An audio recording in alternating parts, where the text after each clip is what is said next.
thanks for being here. I know sometimes it's pretty difficult to get out on a Monday night, but we really appreciate it. And just an FYI, so Magnet provided the food tonight, but a shout out to Anthony for picking it up and setting it up. Appreciate that.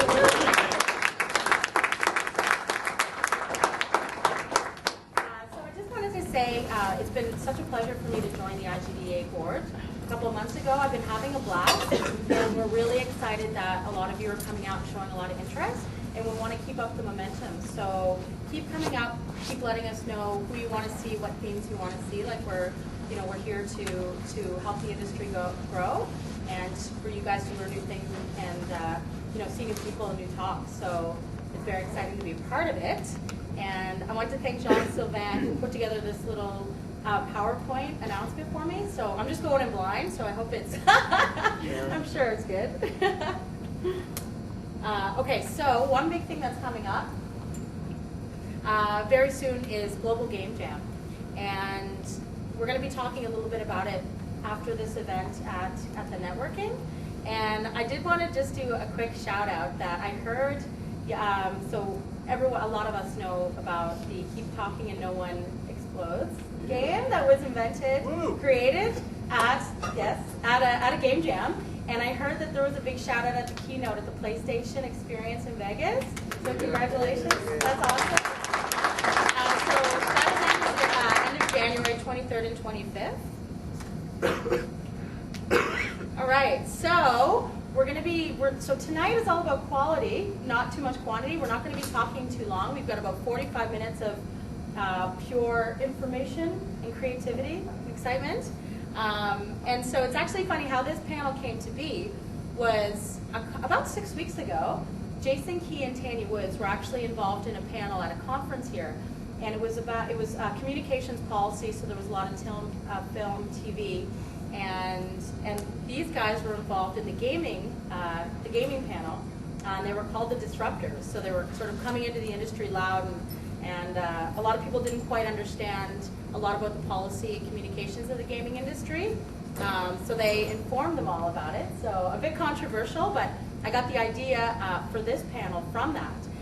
So I'm very happy these two are here. And we also wanted to get somebody from a studio, a founder that creates a lot of their own content, and a CEO at a studio that does a lot of big names, such as a lot of the Marvel games. So we're happy these people are here. So far. So I'll just quickly go through the people here. So we have Jason Key here on the left, so public policy and government relations for Google. Then we have Andrew Fisher over here. I'm going to jump around. Andrew Fisher, CEO of Glitchsoft. Tanya Woods, so VP Policy and Legal Affairs at ESAC. ESAC is Entertainment Software Association of Canada, and I'm not sure if a lot of you know much about them, but they're essentially lobbyists for some of the biggest companies in Canada. Ubisoft, Gameloft, Uken, and Magnet was actually the first Ottawa company that joined them. But she's going to tell you a little bit more about them when she speaks. And then we're going to jump back to Evan, who is a co-founder and engineer at Snowden Studios. Did you like how I jumped around like that? We're also doing magical chairs a little bit later on tonight, if any of you are interested. So sponsors for tonight, Magmic for the food, Adobe for giving us our space, Investa Ottawa, who's been present at a lot more events now. Kirsten has been doing such an amazing job, so thanks to all the sponsors. So after the event, we're all heading over to Pub Italia to talk networking, talk game jams, talk about the discussions that we've had tonight. So hopefully you can join us.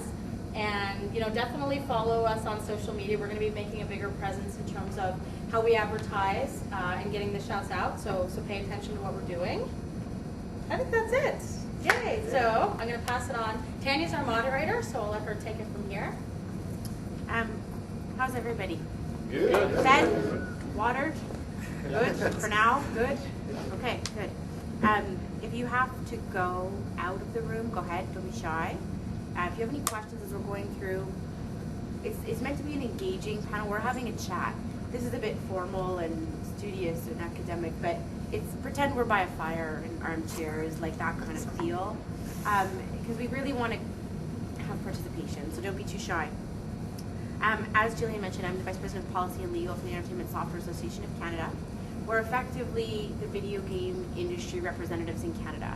So we lobby for favorable legislation and policies, and anything that our industry needs broadly to keep it awesome and keep it going. We're a major contributor to the GDP in Canada. We contribute $2.3 billion a year as an industry, which is, you know, small, but not really small when you think of our industry and the size of it. We're also top 3 in the world, competing only with Japan and the US right now. There's a few kind of biting at our heels, but our job as an association is to try and keep us going on the up and not on the down. So that's sort of what we do. If anybody has questions after, I'm happy to chat. And I think what I'd like to do with the panel is if everybody can kind of just introduce yourself a little bit more. What do your organizations do? What do you do? How long have you been doing it? What do you love about it? Like, just let's give us a feel in a few minutes, kind of run down the road, and then we'll hop into the meeting questions. Should I start? Yeah. So Andrew Fisher, CEO of Glitchsoft. I'm the CEO. I've been the CEO for about 12 months, having a super fun time. Basically, I started my career in engineering and got into telecoms, and 20 years later, I found my real calling, which is I got into the video games business. So you guys who have been in it for a lot longer, you're lucky. I've been having a great time doing it, and we're working on some big IPs because that's a business model we chose to execute on mobile because discoverability is very challenging. So we work with some of the largest entertainment IPs in the world right now, and it's a lot of fun. All right, what do I say? Yeah, so I'm Evan Hahn. I'm one of the co-founders of Snowden Studios, and I wear a lot of hats at Snowden. So probably most of my time is spent programming, and I also do some game design there, do some businessy type stuff, whatever that means. I teach the Algonquin too, and probably some other stuff that I'm forgetting. So a lot of different things, and that's kind of like what happens when you start your own company. You end up doing a lot of stuff that you maybe didn't expect to be doing. So yeah, Snowden's kind of, we're going to be 5 in February, so we're getting up there. We've kind of started off doing work for hire stuff, and we're transitioning into kind of partly doing our own IP stuff, like WindForge, and then our next game, Cagebreak, which is in the works. And raising money for our next game and all that other stuff. Hi, my name is Jason Key. I'm Public Policy and Government Relations Counsel with Google Canada, which is a very long and basically self-important title. Actually, previously before that, I spent the last 6 years at the Entertainment Software Association of Canada doing what was Tanya's job. And so it's also my connection with the games industry really kind of drives from that. And at Google, which you may have not heard of, it's a small, plucky startup coming out of Silicon Valley. Basically, there's a lot of different things. And in terms of our interconnection with games, at least in my view, is kind of sort of threefold. First and foremost is kind of the explosive aspect of mobile gaming that we see, a part of which is happening on the Android platform. Now, Android is basically sort of our mobile operating system. Basically, we have over, I think, 1 billion users on Android now globally. We work with over 60 OEM manufacturers to sort of distribute devices of all sorts around the globe. Some of the interesting things that are happening is that it's not just Android on mobile devices now, but actually moving into other areas in terms of actually automotive and so forth. One of the actual new things that we recently announced that I think is going to be available in Canada in short order is actually called the Nexus Player, which is what effectively be our version of a microconsole, which is running on runs Android, but actually will be sort of operating as a small device that is connected to a television. Unlike, say, a Chromecast, which you may or may not be familiar with, which is really just a small HDMI key that you plug in, but all it really does is a receiver for stuff you catch from a device. Actually, we'll be running stuff natively, which I think is actually probably our most significant push into what I would call, say, the hardware console space so far. And also that we do stuff in terms of mobile, do stuff in terms of tablet, do stuff in terms of smartphones, and we'll continue to do stuff in that space. Google Play being our predominant distribution platform for games and apps, where basically we have over certainly 1 million apps and games that are available on the platform right now. I think there's over 50 billion have been downloaded to date so far, so it's actually pretty impressive. Across sort of a wide range, most of it on a free-to-play based model, but not entirely. And so that's sort of the interest there. That's predominantly apps and games, but also other forms of content as well. And last but certainly not least, which is going to sound a bit odd, but is actually the connection with YouTube. Google owns YouTube. And actually for YouTube, gaming is principally one of our biggest verticals on the platform. It's actually one of the most successful content that we have on YouTube is actually gaming-related content. The largest guy that we have is PewDiePie, which is basically a game reviewer based out of Sweden or Norway. Sorry. But basically, he pulls in easily 4 million, right? Just in terms of ad revenue alone, not to mention all the sponsorships and other deals that he basically has. And the similar, that actually we have a lot of Canadian-based game reviewers that actually do tremendously well on the platform, and largely are able to leverage the platform and interconnect it. And this is why, in some respects, I'll be kind of interchanging my Google hat from my kind of more generic video game hat. Where we're seeing a lot of interesting things happening is actually in terms of stuff, not just YouTube, but actually Twitch and other audiovisual platforms, and the interlinking that we're seeing between those platforms and some of the more conventional console platforms to actually port the content out. The fact that you can actually just hit the share button on your PS4 or your Xbox One, port the content of what you're basically playing out to the platform and push it out to a crowd of potentially millions right away. It's some of the most interesting innovations that we're seeing. So now I'll pass it back to Tanya. Are you all ready to go and make like game commentary on YouTube? Because I am. No, I'm kidding. That sounds pretty amazing. So I want to ask, I think it's going to seem like a boring question after that, but I think it's an important one. Why are you all doing business here? I mean, like, you can go to the States, you can go to Europe, you can kind of take your business and go anywhere. And by here, I mean Canada generally. Why? Why are you here? I'm going to toss it. I'm going to go down this way for this one. Sure, it's the people that'd be my number one. People make games. That's the end of the story. I mean, it's great teams. It's dedicated, very talented individuals. So it's absolutely people. Yeah, the tax credits are nice and all, but it's the people that make all the difference in the world. And we've been lucky enough to work with some of the top people in and around Ottawa, recruit people out of Montreal, from Australia, like from all over the place, that wanted to come, live here because there's more great people to work with. So, I mean, the easy answer is that we're in Canada because we're Canadian. But like he was saying though, like I think there's a positive feedback loop because we have we're one of the biggest industries in the world, and so you attract a lot of talent to Canada, and that makes ecosystems of talent. And so you have people get laid off and they start new companies, and it just kind of flourishes from there. And then also education, they pick up on the huge industry here and they start training people for the thing. So I think it kind of just all feeds into each other and makes our industry bigger and better. And yeah, I would basically supplement that as Google, we're basically a platform company. We offer platforms, but our job is to sort of help people help themselves, as it were. But we definitely find that across all the different platforms, from sort of, again, Android generally, Google Play certainly YouTube, there's a consistent level of performance that you see with Canadian companies that they always punch well above their weight.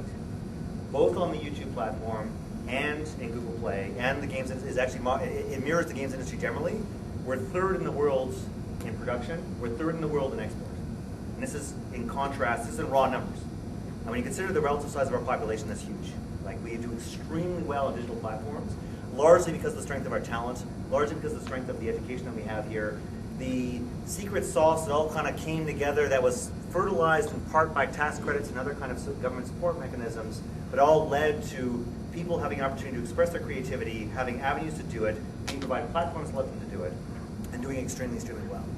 And especially what we've seen in a number of places is with the opening up of the floodgates that we've seen in the past 5 or so years, with really the mobile revolution, with basically kind of the opening of platforms where you actually get access and upload and make your games available very, very easily, a huge kind of explosion in the availability of content, where basically a lot of smaller guys who really had an opportunity to actually make something of themselves in a way they previously hadn't. And certainly that Canada has been first and foremost in terms of exploiting that.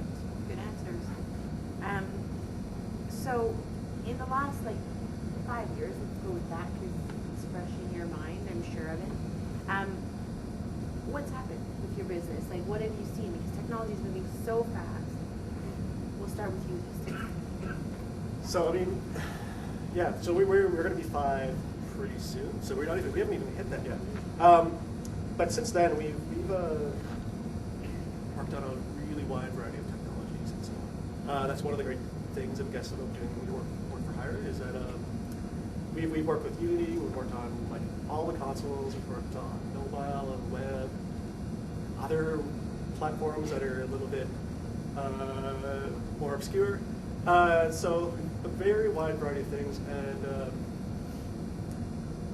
yeah, I mean, it's just like this industry. You always got to learn. You're never, if you ever want to stop learning, you're just kind of screwed. So do you think free to play is sort of like leading the charge right now, or are you seeing other areas where you're going to have better growth? So I think, I mean, there's multiple kind of aspects to that decision. So I mean, if you know what platform you're going to be on, free to play works better on different platforms than others. Like mobile is probably the biggest one for free to play, and maybe web. But if you're on more like hardcore gamer platforms, it doesn't necessarily work as well, with exceptions, of course. But there are other aspects to it too, which artistically, free to play isn't necessarily the most attractive option. Like, because as like a designer, it gets pretty limiting, and you often have conflicting goals with free to play and with just want to make it the best experience possible, right? And so it's not always the most attractive as a designer, and depending on what your purpose and your goal for making the game is, it might not be the best choice for you. What's your favorite choice right now? Like, where are you at? What's your favorite? I mean, if you just want to make the best game possible and not worry about it all, like, I mean, the traditional game model is great for that. There's less there's business aspects of free to play that are really, really attractive because you're making a service for people and it prolongs your game's life cycle and so on. But if you just want to make the best product ever and just kind of send it out there and make money off it, hopefully, it's very simple. You don't have to kind of water down your artistic vision by kind of building the business model into it. Okay. So what are the main things that you think about before you greenlight a new project? You kind of touched on it a little bit. Things you think about. I can toss it to you, then I want to. Yeah, sure. So this is something I think we can improve at Snowden for this. We've had a process, more of like a democratic process for choosing game ideas, where everybody at the whole company can come up with an idea, pitch it to the rest of the company. We all vote on it anonymously, and yeah, we pick our favorite idea. But I think if you have the resources for it, I think there's probably better approaches, like maybe like internal game jams and kind of building a library of the game ideas and prototypes and so on that you can kind of cross-pollinate and so on. The more you can kind of test out your idea before you like commit resources to it, the better too. So if you can like generate buzz for a game idea before you even start committing resources to it, that's awesome, because then you're not going to like spend 2 years on a game and find out it's a dud after you're done. So that's why like Kickstarter and Greenlight are almost good things. And like all I have to say is I think Snowden has a lot of room to grow if we can find the resources to actually grow in that direction. Andrew, what's your take on greenlighting? What do you think about? It's complicated. I mean, I want to step back and talk about free to play, because free to play is a massive topic, and back to the changes that we've seen in the last 4 years. Obviously, this device showing up being one of the biggest ones, and just the staggering numbers, both in terms of growth, growth of adoption, and just real quick high level. So I think it took 12 years for TV to get to 50 million users. It took Facebook 3.5 years, and it took Angry Birds 35 days, right? So this ferocious adoption of content through these devices, which has led to these completely transformative, industry changes, monetization changes, everything. Free-to-play hit us, about 3 years ago when Supercell really came with Clash of Clans to the market. They were obviously very smart about how they did it and how they acquired users through a very specific mechanic. How they exploited probably a cost of user acquisition that is unparalleled in terms of when they did it. A few people followed quite quickly, but there's very little room left for the rest of us in that model. I think free-to-play also works in very specific genres, and those genres tend to be genres that I'll say are more gambling genres or pay-to-win genres. They certainly don't work in artistic and creativity genres. They don't work in other types of potentially like RPG or tougher.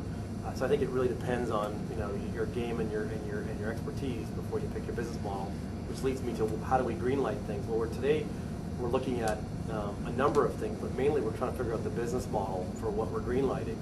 And of course, if we're working with a brand, and that brand specifically wants us to go to market in a certain way, i.e. they don't want to use freemium because it's exploitive, well, we can't use that business model. So we're very much so, looking at the business first. We're trying to figure out how are we going to differentiate if we go down that business model. So I could, go create yet another match 3 game with about another 10,000 devs out there, but I don't think it's a really smart use of my time and capital. I'm trying to find white space, and there's a classic, marketing parallel. It's called red ocean, blue ocean. You go to the red ocean where the blood is in the water, right? And I'd argue that's freemium today. You go in there, and I don't think you're going to survive because, the sharks are in there, and like I said, that market's being dominated by a few players, and they're going to buy their way. They're going to buy above you. You're never going to be able to come through. You might get lucky. You can always play that card. I'm going to get lucky. It's going to be me, but you might as well buy a lottery ticket. It's a lot less grief with just as much chance of success. So as I said, so we're trying to avoid the red water. We're trying to find the blue ocean. And if you look at, it's been done in our industry before. The Wii is a great example where the console wars happened. You had, Xbox and PlayStation both going on like high-end console, high-end graphics, network connectivity, and we went on like this different thing. They went on, okay, we're going to make it just fun for people to play these silly games like tennis and bowling, right? And they took off. They hit a blue ocean. And so I think that's the challenge. And part of that's creativity, part of that is figuring out a business model that works, but that's what we're trying to find. To green light, we're trying to find the blue ocean. Have you? No. But I want to know this blue ocean. Where is it? Tell us all. Well, it's not easy. I mean, it's really hard to do. I think you could look at lots of different parallels out there. It's probably one of the hardest things to get right, and it takes persistence and just doggone staying at it. And you're going to fail a lot. My argument is, I've seen it. Business is just a series of failures, and it's how you get back up and you dust yourself off and you find some blue water, just a little bit to keep going. And hopefully out of that comes a sustainable business that you could keep going back to. Yeah, you mentioned that Clash of Clans did some unique things and were the first to do it. For those of us looking to walk away with some lessons learned, I was wondering if you could kind of expand upon what those things were. Well, I mean, the first thing they did is they bought a user base, a critical mass, and it's shown freemium is proven. Like it doesn't work unless you have a critical mass. And so they took advantage of a time and place where freemium was new, so their cost of user acquisition, because oh my God, it's free, it's a great game. That was one thing. The second thing was before you saw a lot of people coming in to buy users, like paying for users. And they raised $15 million and they dumped it right into buying users. So between the fact that they were the first game to offer, call it on mobile, a quality experience for free, plus they had a huge budget to acquire a critical mass of users, they built a war chest almost, right, that became impenetrable. And it is to this day. They have not moved from the #1 position. And you may look at the data, you may think, oh yeah, the guys in the top 10, they're all similar. No, Clash of Clans sits way up here in terms of its daily revenue. #2, it's way down here. Like for you to get through that red water, I mean, you're talking about millions of dollars a day, right? That separates them out for #2. And so, they're going to own that, they're going to keep that. I can't see it changing anytime soon. That business model is working great for them. There's lots of players that like it. They have the budget to keep buying on it. Maybe they'll tap out, maybe regulatory requirements will come in, I don't know. As it was said, but they took advantage of it, and kudos to them, right? And hopefully one of us will find a similar blue ocean and be able to find a whole new area to dominate. Thank you.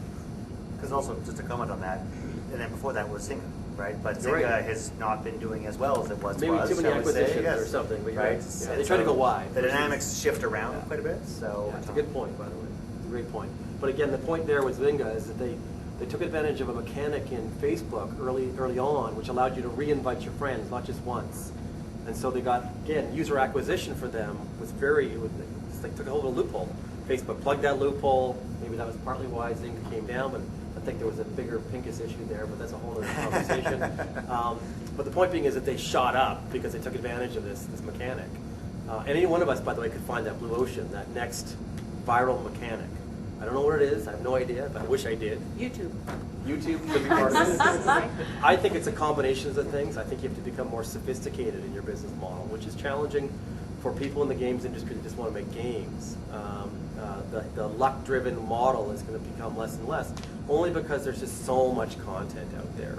The chances of you're getting discovered and hitting that luckiness, unless you're riding, maybe it's the new Android console, maybe you will be that new game to ride that adoption wave. And that's proven very successful for companies in the past, but I'd argue there's a lot of competition now looking at those new hardware platforms too. So that, Sorry, yeah, actually I had a no. question about the Android console. How's that different than Ouya? Kicks ass, come on. You have Technically, it's different. To be honest, I don't know too much about the technical specifications and how it would compare. Okay.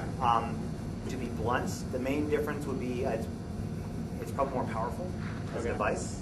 It would probably be sold for equal, if not cheaper. Okay. And there's a Billion times reason more why Xbox ended up getting into the console business successfully. It was Yeah. because it had a certain marketing muscle that it could push in Sure. into a space that was well dominated at the time by Sony, Sega, remember, and Nintendo. And it has the benefit of us behind it, Right. which also makes a big difference. That said, I'll be honest with you, this is again taking off my Google hat for a moment.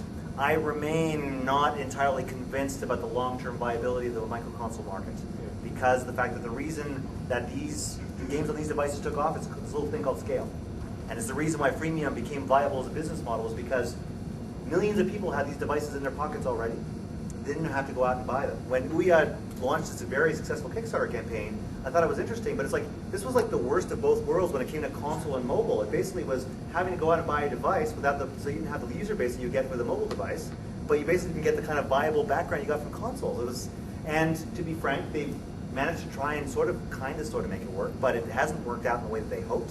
I think Ouya was sold a dream. It's sold a dream to an entire universe of indie developers that wanted a console that they could develop free and clear of the restrictions they would otherwise be imposed either by the mobile device manufacturers or by the console guys. That just didn't pan out in reality. To be frank, I don't know whether the Nexus player will necessarily do that. The Nexus player is also focused on a wide array of content. Games is one aspect, so you can develop games or apps natively for the console, but it's also, frankly, about delivering television and other sorts of content right to a user base. So we'll see how well it pans out in the long term. So it's more of a cross between like Apple TV and a micro game console than just... That would actually be a pretty accurate description. Okay. Or PlayStation, new PlayStation, I forget the name of it. $100 set-top box one that plays PlayStation. Yeah, and I think those are probably the folks that we view ourselves as competing with primarily. Right. The micro console aspect is one aspect of a device, but it's much more mass marketed as opposed to Ouya, which is much more focused. Okay. So, once you get past the project, you think you found your blue ocean. How are you going to measure and achieve success with this new project? Like, what are you going to do? I'm asking you first. Yeah. Well, I you mean, talked about the yeah, ocean. and Tell as I us. said, I mean, I think we obviously are analyzing it in terms of very specific objectives, and you know, we are VC funded. We have investors behind us, and so investors are also measuring very specific things, and growth tends to be the number one. So we're looking for whatever is going to achieve the most growth of some piece of data. It could be users, by the way. It doesn't need to be revenue. It just needs to be growth. It could be a number of partners that are using your platform if you're selling a tool. So for us, it's all about figuring out the most number of users. And so why we specifically went to licensed IP is because we felt that we could get the most number of people onto our platform, for lack of better terminology, our technology. We did heavily invest in our technology. We have a proprietary, if you want to call it, data-driven engine that we can, create, distribute, I'll say experiences in real time. We have patents around how we can augment those in real time, and I could make, Andrew Fisher birds and probably display that, and 10 people would download it. But the fact that I'm going to launch, a major entertainment brand with it, the chances are me getting a lot more, feedback, utilization, notoriety for that technology are there. And so for us, it was like utilization. I want people to play my games and to use my games. In this current phase of our development, that means we're going to leverage brands to get that attention and that traction. And then, is it the same? Is it different? So, I mean, look, when you say the word success to me, like three different things kind of pop in my head. There's like money success, there's critical success for your game, and then there's kind of like the intrinsic quality of your life success. So like, say for example, you don't make any money, nobody even knows about it, but you had a blast making the game, you didn't work crazy overtime. Like, that's like that intrinsic success. Not work overtime. Hypothetically. We don't do crunch at Snowden. Well, it is very limited in Snowden. But, so like there's different ways of evaluating your success, right? And like, sometimes you kind of forget about the intrinsic success of your game where you had a blast making it and you know, it didn't even matter. Like you made a living doing what you love, and that's awesome. Of course, money and critical success is everything else. Actually, a quick follow-up for Andrew. How did you find working with a major brand like Marvel? Good question, by the way, and they're difficult, is to be honest, and you have to give up some of the creative control, which may not be an option for you. For us, we had an early experience with Mattel. We really enjoyed it because we actually found that they upped our skill set in working with some of the top people in that toy business, if you want to call it, entertainment business. Really, they really showed us something. They taught us something we didn't know, and so we really riffed on it. And so then when we approached Marvel, we told them really how we wanted to work with them. And they went, whoa, holy shit, no one's ever talked to us like that before. And so again, we had a great experience about, and we worked with some of the top people at Marvel. And these people really know their stuff, right? These are some of the top people in the entertainment business. They taught us a lot. And from that, we won even a bigger project, which we're about to launch. And again, we've been working with those folks, and we are working with some of the top people in the industry because of that. And it's just lifted our skill set up, like just immensely. And so we now are capable of producing something at that, called that Hollywood level, a AAA level. And it was just because working through our partners that drove us there. They kept telling us, not good enough, not good enough, you could do better. They'd take a piece of art that we'd produced for them, they'd just go, here's how you make it. And you look at it and go like, oh, geez, it's like 1,000 times better. It took them 4 seconds, right? And so they totally lifted up our skills. And so we put up with it, I guess I'll call it, because we were able to just like massively improve our skill set. That may tap out. We may find that we can't do that any longer in another year or so, but right now we're still learning so much and still enjoying it so much that we did develop an automation too, and this is maybe a skill set that will benefit us, is we have an intake system so we can bring in assets from the parent, so to speak. We don't degrade those assets, we can reproject them onto these devices, and so that whole approval cycle, which is normally very tiresome if you're an artist especially, we just got around that. We developed technologies so that it wouldn't be such a pain in the ass. Question, you mentioned folks to Marvel that you wanted to work with as a fan of it. Something's all supposed to be proprietary. What is that? Yeah, nothing proprietary, by the way, and this is an old adage of my boss, Terry Matthews, pretty famous guy around here, right? And he'll tell you, like, if you want to go find the blue ocean, change the rules, right? You got to change the rules. You got to figure out where is it going, and you got to change the rules. And so what we presented to Marvel was something they'd never seen before. It wasn't a game design we gave them. And same thing with the current project we're working on. We didn't show them a game design. Yes, there was a game in there, and yes, it was about gamifying their brand on this device. But we talked to them about engaging their fan base and taking their fan base down a road that was true to their brand, that would provide a true experience for the fan that was non-exploitive, hence it wasn't freemium. And so, as I said, so we were talking to them in a way that other people weren't talking to them. And they responded, clearly. And that, as I said, we've been able to develop a niche in that space. It's hopefully our blue ocean. You ask me in 3 months, I'll tell you if it's our blue ocean or not. But yeah, so that again, we just changed the rules. So I'm kind of jumping around. So I gave these guys a list of questions, and I sort of said, think about what you'd say, and there was an order of things. But you've taken this conversation to a place I want to like dive into now, which I'm quite excited about. Let's talk about approaching differently. So video game industry has a way of doing things. It's its own ecosystem. But what about when you're dealing with major brands, when you're dealing with television producers, with film producers, with other media producers and content producers? They speak a different languages. They do, and right? they have different time frames. Different time frames. They want to scent your product with their artistic style. Scent is a nice way to put it. Yeah. It's problematic. It's really challenging. Like, let's talk about this, because we're seeing some movies being made based on video games, and we're seeing vice versa. Like, let's talk about this. Well, again, I mean, I think I'm just going to tell you what I know, which is it's complicated, and you better know what you're getting into when you sign those off. And typically when it's a film or it's a TV production, there's a time frame, and that's the biggest issue. And T.Q. Jefferson, who was the head of video games at Marvel when I first started there, unfortunately he got let go. It's complicated, but whatever. His #1 statement or warning to anybody to approach Marvel was that like you're under a time constraint, right? And if you can't deliver in that window, well, one is that you're probably not going to get the same marketing you want, but two, Marvel may actually can the contract on you. Right? So it's a lot of extra stress you probably don't need. And so for that reason, he was saying, like, we shouldn't be developing games that are launching at the same time as movies. Games should stand on their own merit, right? Sure, they can add to it. They could be a second screen, or they could be an onboarding process to introduce the person to the content that may be in the movie or the TV series, but they shouldn't be one for one. And I kind of agree with that. That being said, there still is lots of people, like Kabam, I think, is executing a model right now where they've signed a number of IPs, and I don't know if anyone's played there. I don't want to talk badly about them. They're a great company.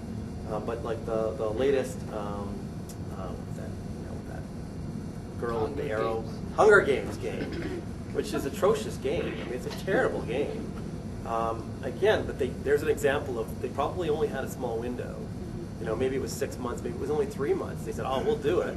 They thought, oh, we're going to harvest some revenue out of this thing. And what they did is they reskinned a battle card game, but they did so poorly that they didn't even get a battle card game that was any good. And I can't see that. I mean, the thing just plummeted. And so I think you have to be very cautious, I guess is what I'm saying. If you want to go license one of these things, is understand what you're getting into and make sure that you can live up to it, because the benefit that you may have been trying to get from it, you've just sort of squalled away on some silliness. Yeah.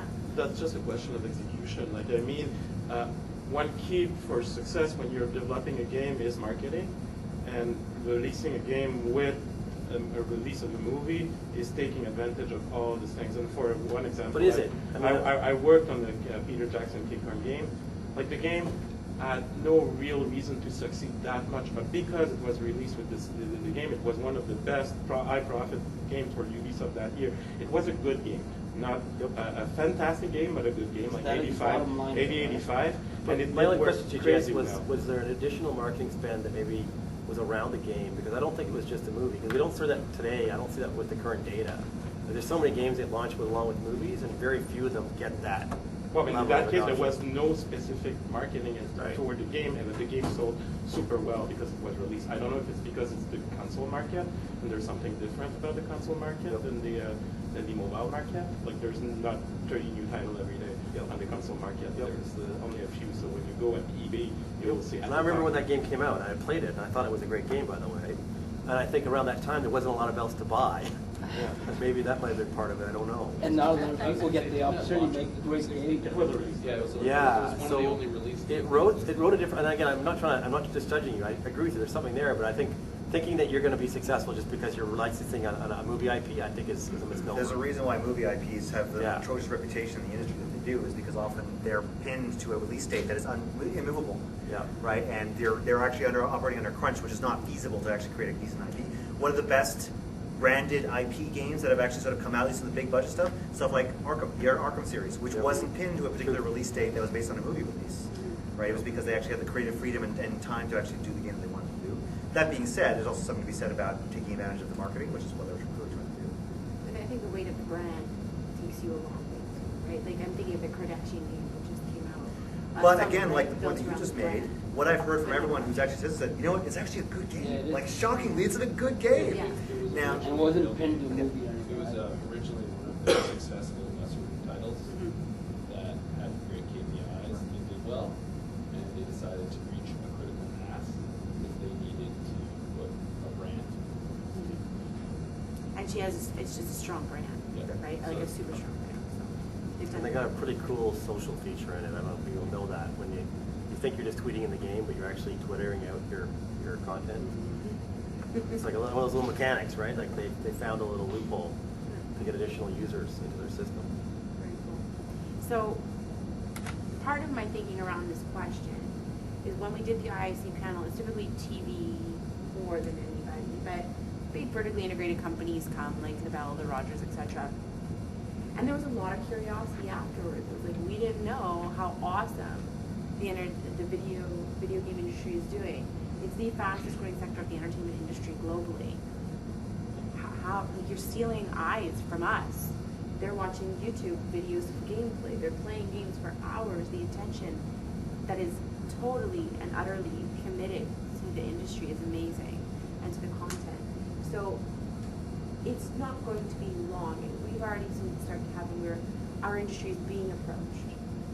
What do you think about this? I mean, I'm curious because you've got PewDiePie.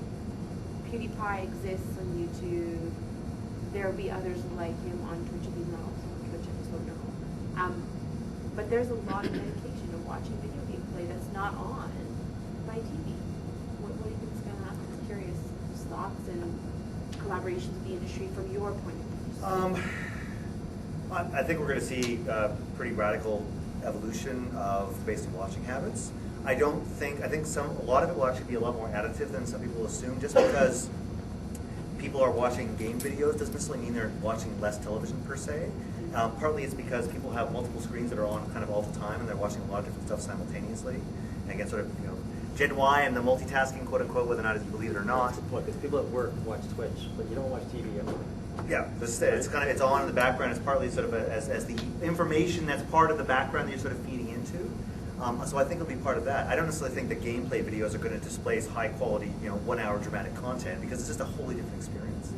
But I also don't think that it should be discounted. My primary frustration with people from the conventional film and TV industry, particularly TV, is that they have this very, at times, elitist, or kind of, they look down their nose at kind of, frankly, any YouTube content, especially stuff that comes out of the games industry, because who ever wants to watch that?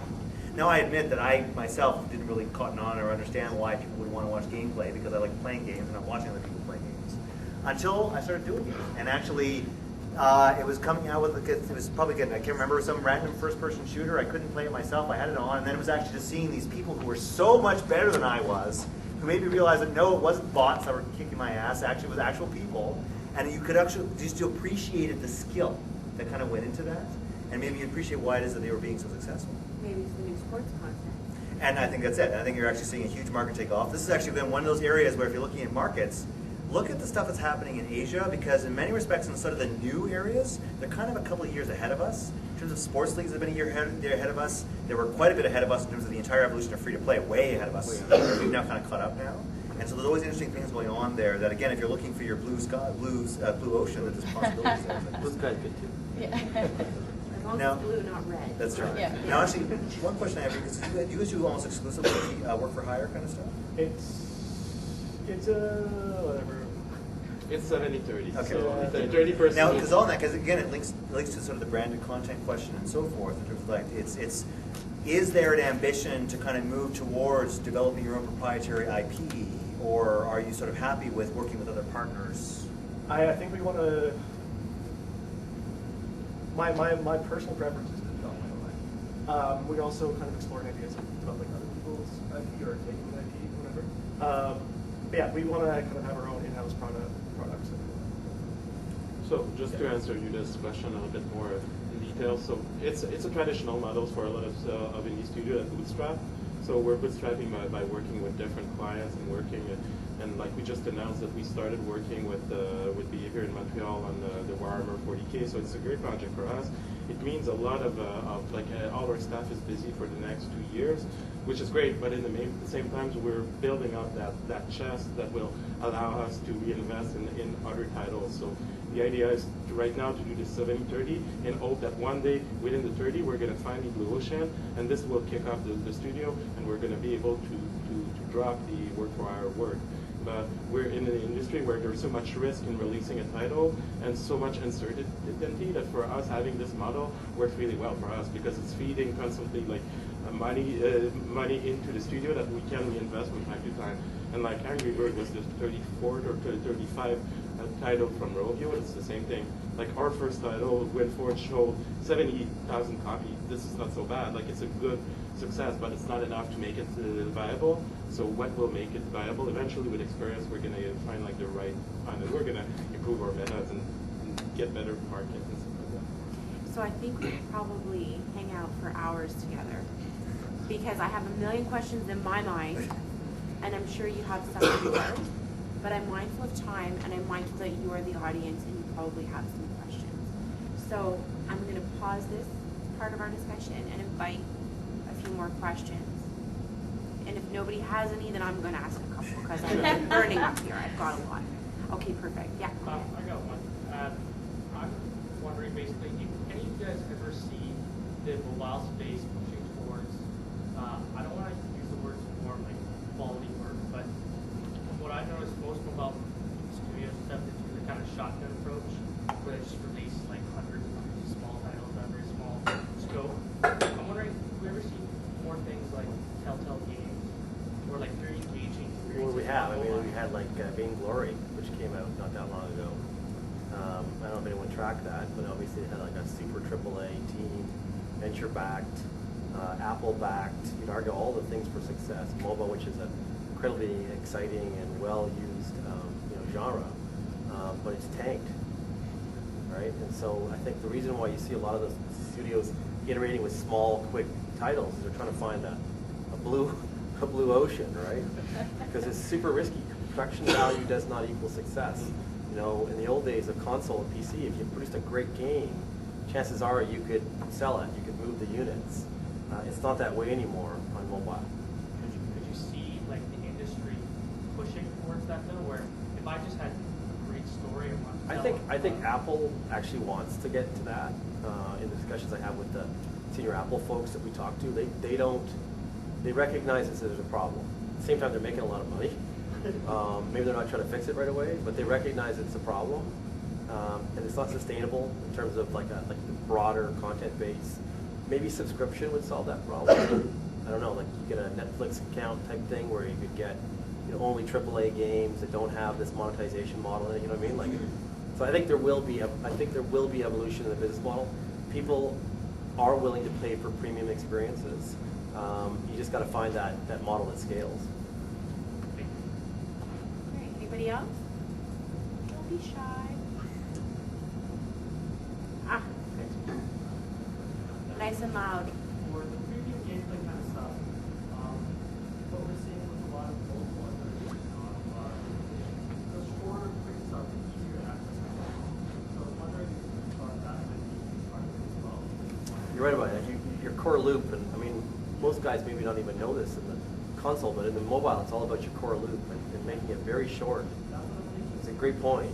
It's 30 seconds, right? You need to challenge, reward, gratify, all in that little 30-second core loop. And you're right, I think people are getting better at designing those core loops and understanding what they are. And we've certainly seen it. With X-Men, we had session times. Like the level loads and the level times were about 3 minutes. They were too long. They were just too long. And we're actually going to re-release that title and probably bring down the level times to about 45 seconds. Right? And I agree with you. It's a really great point. I don't know what it is about mobile, but people want that instant gratification. Maybe they're in the John or whatever they're doing. I don't know. I mean, I play my mobile games everywhere, so I play longer sessions, but still for some reason, as you said, it's a great point that those smaller loops tend to be doing better. I'll say one more question if there is one. You mostly talk about free-to-play games in the scope of mobile games, very small games, and like I said, with very small as to the gameplay length. What do you think about games like, I'm thinking of games like League of Legends, and a game like Team Fortress 2, which are two very different genres, both free-to-play games that have, especially League of Legends, exploded in popularity, and they're what we would call quality titles with a lot of time that you can sink into them, but they're free-to-play, but they're not these small titles. Agreed. But you're right, there's very few of them though, but you're right. I mean, those are great examples. I mean, League of Legends is a fantastic game, as you know. Where they do differentiate is its personalities, right? People get into personalities and really, dig it. So they've done a very good job of separating those personalities and making them very distinct. Team Fortress, as you mentioned, there's a lot of great mods on Counter-Strike and all those base SKUs that have come and become full-fledged companies, right, that are running off it. So it can be done. You're absolutely right about that. I'm not saying it can't. I'm just saying it's harder to do today than it used to be, maybe.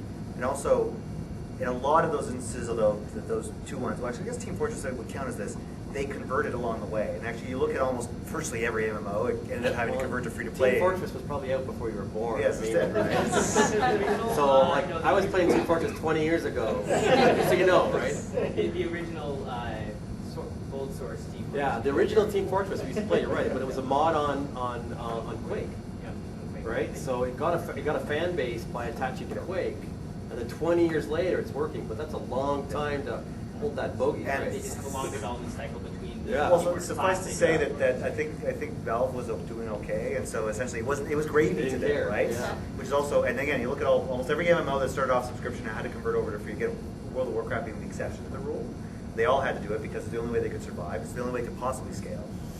Said look at the relative financial failures of some of the big, super big budget, like Star Wars: The Old Republic, right? Just not do well. And that's what you basically sort of seen. That said, again, I find actually somewhat in the PC space, and some of the sort of the whole sort of arena sort of style stuff, we're seeing some interesting stuff. But also some of the stuff we're seeing in console has been interesting. Like, again, this is based purely on my own kind of anecdotal discussions with Mike Smaltz over Digital Extremes about Warframe. Warframe was a launch title, right, for the PS4. They had a very good deal basically with Sony. It was very well promoted, still is very well promoted. Entirely free to play, third-person shooter game, basically game, largely financed, I think, by the deal with Paramount. And basically, at least anecdotally, they said they're doing really well. Enough so that that's why they got acquired by the Chinese company that acquired them recently. Chicken farm. Yeah, thank you. Yeah, something like Yeah, that. whatever. But no, it's that they're doing very, very well. Normally, console is not a platform I would associate success with free to play, again, because your scale problem. But they managed to hit a model that was premium enough to actually really work for them. And certainly that people seem to have enjoyed the game well enough they're willing to put money into it. Perfect. So I'm going to time us out. That does not mean that there aren't going to be people kicking around to answer further questions. We can do this in a part 2 if you're all still I like a part burning. 2 idea. Yeah, you know, I'm putting I it out apologize, I there. have to run, but, But thank feel you sure very to, much. to send me a LinkedIn or something if you got a question. We have nothing to hide. Happy to share the information we have. So. Thank you to the audience. Thank you to the Thank you. panelists. Thank you.